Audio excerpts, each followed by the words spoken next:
Everyone thought the story had ended. But wait, what happened next? In the beginning, there was hope.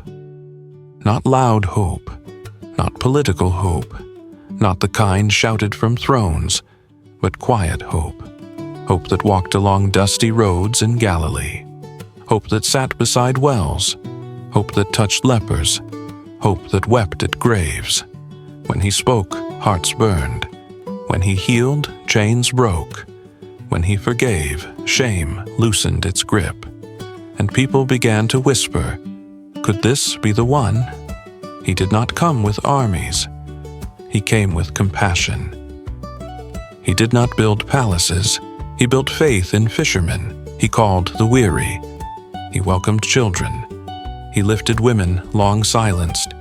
He dined with sinners no one else would sit beside. And everywhere he went, light pushed back darkness. But darkness does not retreat quietly. One night, beneath ancient olive trees while the city slept, the weight of the world pressed upon him. In the garden, he prayed, not with distant calm, but with sweat like drops of blood. Father, if it is possible, let this cup pass from me. Yet not my will, but yours be done.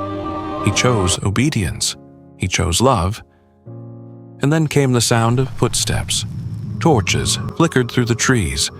A friend stepped forward, a kiss, and betrayal pierced deeper than nails ever could. The disciples ran. Fear scattered them like leaves in a storm. The one who calmed seas now stood silent before accusation. False witnesses spoke. Crowds shouted. Power trembled before truth and tried to silence it.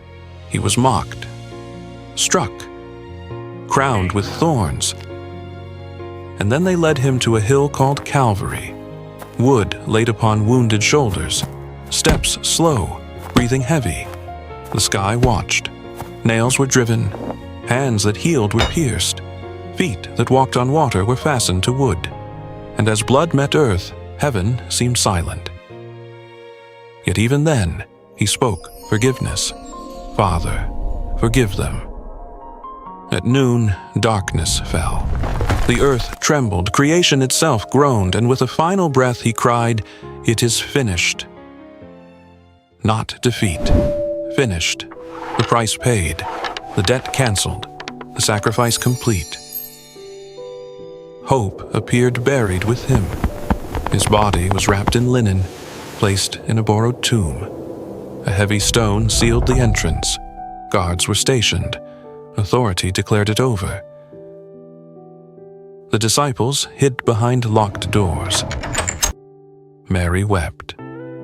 Saturday came, and heaven seemed quiet. The space between promise and fulfillment, between prayer and answer, between grief and glory, we know that space. The waiting, the silence, the wondering if God is still moving when we cannot see. But Sunday was coming. Before the sun rose on the third day, the ground began to shake. An angel descended in brilliance. The stone was rolled away, not to let him out, but to let the world see. The tomb was empty. Death had swallowed what it could not hold. The grave had claimed what it could not keep. He had risen. Mary came at dawn, tears still wet on her face. She saw the stone moved. She ran in fear. But in the garden, through her grief, a voice called her name, Mary. And in that single word, despair shattered. It was not a gardener. It was her rabbi, alive. Scars in his hands, love in his eyes, peace in his voice. He appeared to disciples paralyzed by fear. He walked through locked doors. He stood among doubters. To Thomas, who needed to see, he offered his wounds. Not shame, not rebuke, but invitation. Do not disbelieve, but believe. The resurrection was not revenge. It was restoration, not spectacle, but salvation. And everything changed. The cross was no longer a symbol of shame. It became the symbol of victory. The grave was no longer the end. It became the doorway to eternal life. because he lives. Sin does not have the final word. Shame does not have the final word. Fear does not have the final word. Death does not have the final word. Jesus does. And the same power that rolled away that stone is still rolling stones away today. Stones of addiction, stones of depression, stones of guilt, stones of hopelessness. The resurrection is not just an event in history. It is an invitation to step out of darkness, an invitation to receive forgiveness, an invitation to walk in new life. Hope is no longer fragile. Hope is alive, and his name is Jesus. He is risen. He is risen indeed.